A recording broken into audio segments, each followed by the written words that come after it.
Guys, gagawa ako ngayon ng Milo French toast. So, una muna is gawa muna tayo ng gatas dahil wala akong fresh milk. Pero kung may fresh milk kayo guys, yun pwede nyo gamitin. Ako, Bear Brand lang na swak. Ayan, timpla lang ako. Para sa mga walang budget.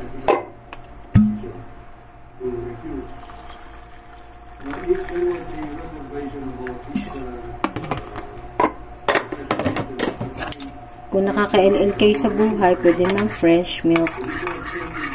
Ayan. Ayan. Set aside na muna natin to. Next naman natin gagawin is yung chocolate syrup. Yung madali ang version lang. Ito, Milo.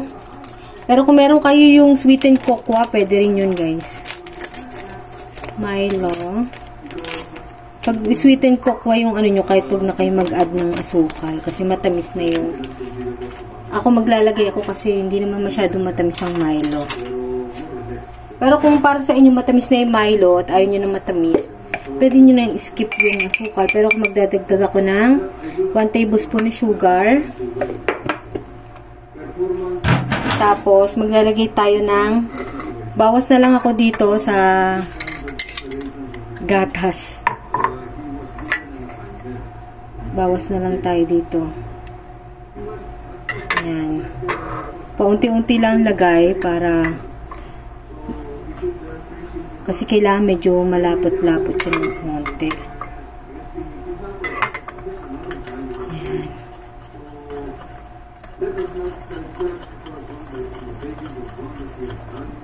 Ayan. Tapos anuhin lang natin siya hanggang sa matunaw din yung asukal.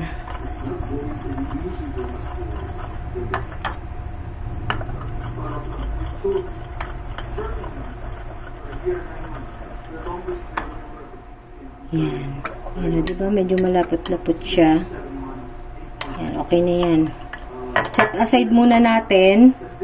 Yan. Tapos, meron akong tinabi ditong tasty. Kasi alam niyo naman, pag bumibili si mama ng tasty, nagtatabi na ako para sa project. Kasi nga, minsan na kami bumili. So, 4 to. Yung 3 para sa churros. Yung isa para do sa Milo French toast. Ayan. So, itabi muna natin yung sa French toast. Tapos, kailangan natin ng itlog. 1 egg. Ayan. Isang itlog lang. Kasi kaunti lang itong ating gagawin. Para sa French toast. Pagsasawsawan natin to ng tasty. Tsaka, itong gatas na ginawa natin kanina. Ayan. Pinalimig-lamig ko muna siya.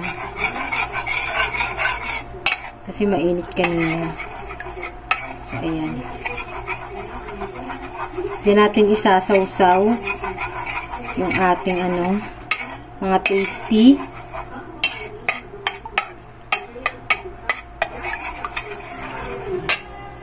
And meron na akong kawali dito. Margarine. Margarine or butter kung ano available. Margarine lang yung meron sa akin. Painitan muna natin siya.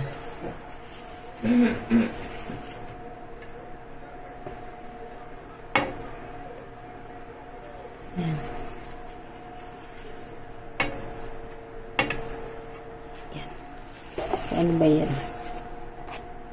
Yan, painitan muna natin.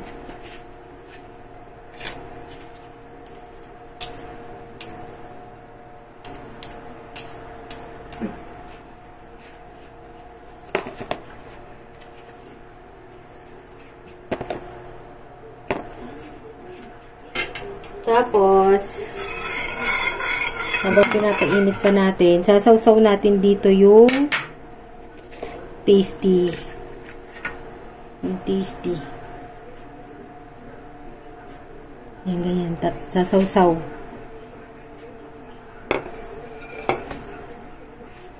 Medyo laksan nga natin yung apoy.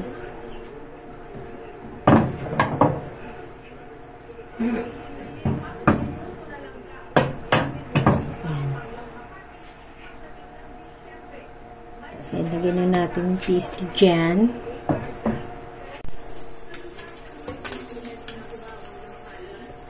Medyo pa-browning lang natin siya ng onte.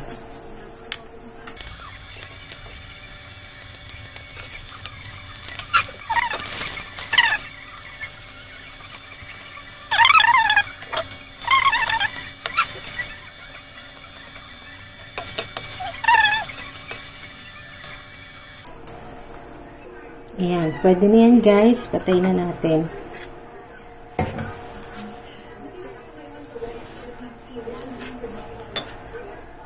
Tapos, gagawin natin, medyo ipa-flat natin yung bandang gitna para medyo lumalim siya. Kasi dyan natin ilalagay yung ating Milo na ginawa kanina. Yan.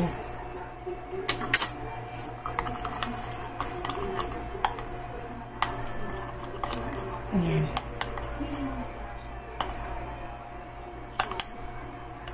Kung feeling nyo kailangan pa ng unting pag sobrang lapot, pwede tayo magdagdag ng unti lang. Kasi parang sobrang sobrang lapot niya pa.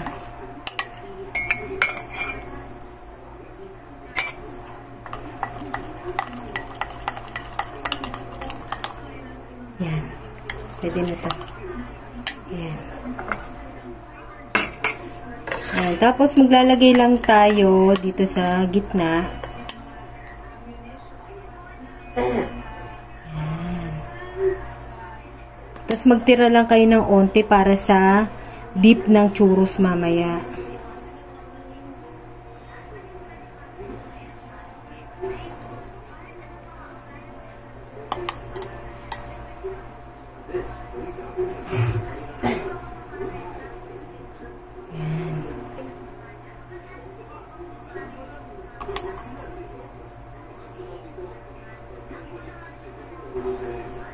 Yan.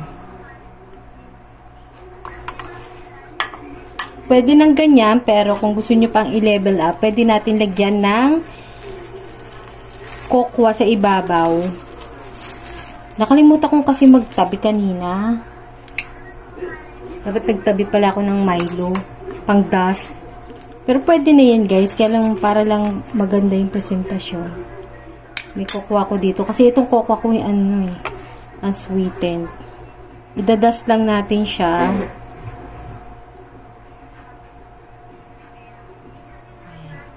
Kung may Milo kayong naitabi, pwede rin naman. Yan. Lagyan natin para kunwari design na rin.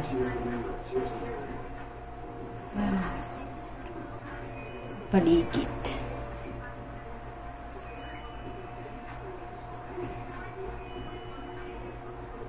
Ayan, diba? Ayan siya guys, oh. Yan ang finished product. Tikman natin. Ayan, subukan na natin, guys. Ayan. Diba?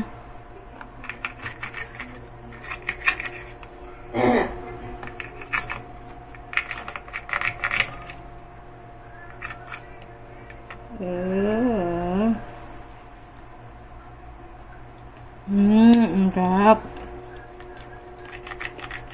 Kaya hindi na ako naglagay ng matamis dito sa tasty kasi Milo na.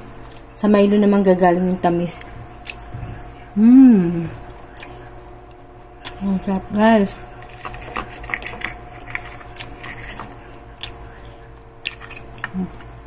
Sapat na ang isang tasty.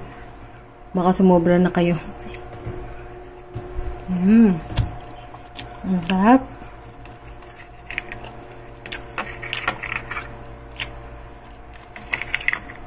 Ang sarap guys. Promise. Hindi ko kayo ni-echos.